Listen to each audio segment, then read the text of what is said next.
साहित्याचे चळवळ टिकवण्यासाठी काम करत असतात, ज्याच्यामध्ये मराठी राज्य साहित्य आणि संस्कृती मंडळ आहे, महाराष्ट्र राज्य मराठी विश्वकोश निर्मिती मंडळ आहे, भाषा संचालनालय आणि राज्य मराठी विकास संस्थासुद्धा आहे.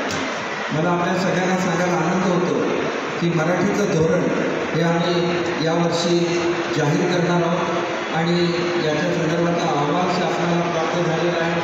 ते थोडंसं सुटसुटीत असावं एवढीच मी सूचना मंडळाच्या अध्यक्षांना केलेली आहे आणि येत्या महिन्याभरापर्यंत आम्ही मराठी भाषा धोरणसुद्धा निश्चितपणे जाहीर करू. मला या निमित्ताने आपल्या सगळ्यांची याचीसुद्धा चर्चा करायची आहे की अनेक तऱ्हेची संमेलनं होतात. प्रत्येक संमेलनाची अपेक्षा असते की आपल्याला त्या ठिकाणी मदत व्हावी. त्याच्यासाठी आम्ही ही जिल्हावार जरी मंडळं स्थापन केलेली असली तरी यावर्षी आम्ही नवीन निर्णय घेतलेला आहे आणि तो म्हणजे संत साहित्य ह्याचं जे मंडळ होतं. पण वारकरी ही खूप मोठी परंपरा की जे संत साहित्य संमेलन जे होतं त्यालासुद्धा दरवर्षी 25 लाख रुपये देण्याचा निर्णय हा सुद्धा मराठी भाषा विभाग आणि महाराष्ट्र शासनाने घेतला आहे. आपल्याला माहिती आहे की पहिलं पुस्तकाचं गाव भिलारला झालं, परंतु अशी 6 गावं ही आम्ही जाहीर केलेली आहेत आणि ती प्रत्येक विभागामध्ये होणार आहे.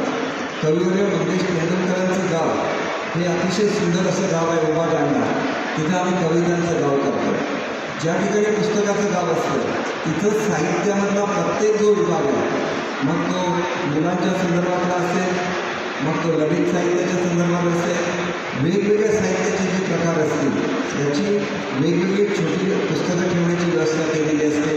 तिथं बैठकीची व्यवस्था केलेली असते आणि आलेल्या पर्यटकांना एक वाचनाची गोडी निर्माण व्हावी याच्यासाठी त्या गावामध्ये सुद्धा त्यांनी फिरावं, याच्यासाठी भिंतीवर छान असं रंगवलेलं असतं. असे अनेक उपक्रम आहेत.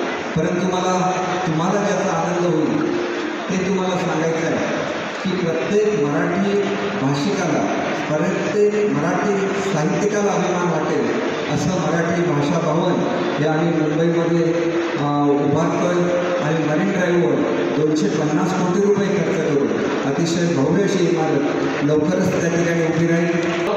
भाषेच्या मंडळांचं एकत्र तुम्ही ज्यावेळेला साहित्यिक मुंबईमध्ये याल त्याला तुम्हाला एकत्र या सर्व कार्यालयामध्ये जाता येईल. एवढंच नाही तर मराठी भाषेच्या गॅलरीज आणि त्याचं संपूर्ण सादरीकरण हे त्या ठिकाणी असेल. त्या ठिकाणी ॲम्फी थिएटर आहे, चांगले रेस्टॉरंट्स आहे, ऑडिटोरियम आहे. नवी मुंबई येथे साहित्यिकांसाठी आम्ही निवासाची व्यवस्था करतो आणि आपली छोटी छोटी संमेलनंसुद्धा तिथं करण्यासाठी भव्य अशी इमारत आम्ही नवी मुंबई इथं बांधतो आहे. आणि दुसरी गोष्ट ज्याच्यामध्ये तुम्हाला खरोखर आत्मीयता ज्या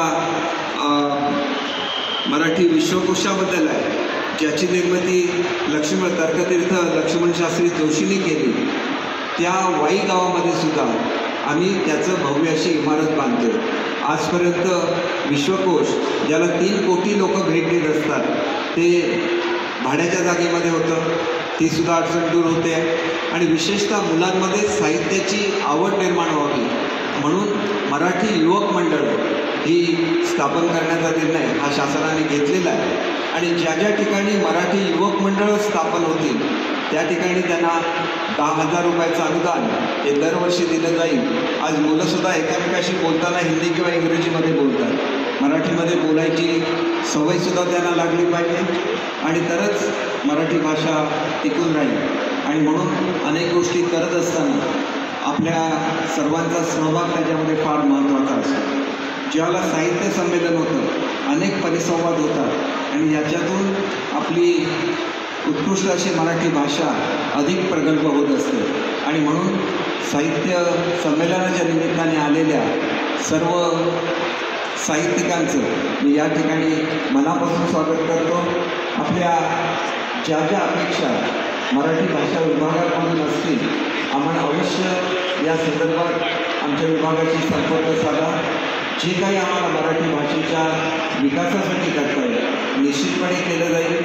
आणि एवढंच नाही तर परदेशामध्ये सुद्धा मराठी भाषा टिकवत असताना दादा एक असं सुद्धा प्रपोजल आलेलं आहे की जसं दिल्लीचं मराठी भवन आता जुनं झालेलं आहे ते नवीन करण्यासाठी पैसे देण्याचा आम्ही प्रस्ताव करतोच, परंतु लंडनमध्ये जे मराठी भाषिकांचं त्या ठिकाणी त्यांना दिलेल्या चर्चने त्यांना ती जागा दिली होती, ती सुद्धा विकत घेण्यासाठी 5 कोटी रुपये हे मराठी भाषा विभाग हे तिथल्या मंडळाला देईल आणि मराठी भाषा जगभरामध्ये तेवढ्याच तेजाने केवळ छत्रपती शिवाजी महाराजांचं नाव घ्यायचं आणि मराठी भाषेसाठी काहीतरी करायचं नाही, हे या महाराष्ट्रामध्ये या पुढच्या काळामध्ये घडणार नाही, एवढीच खात्री मी आपणा सर्वांना देतो.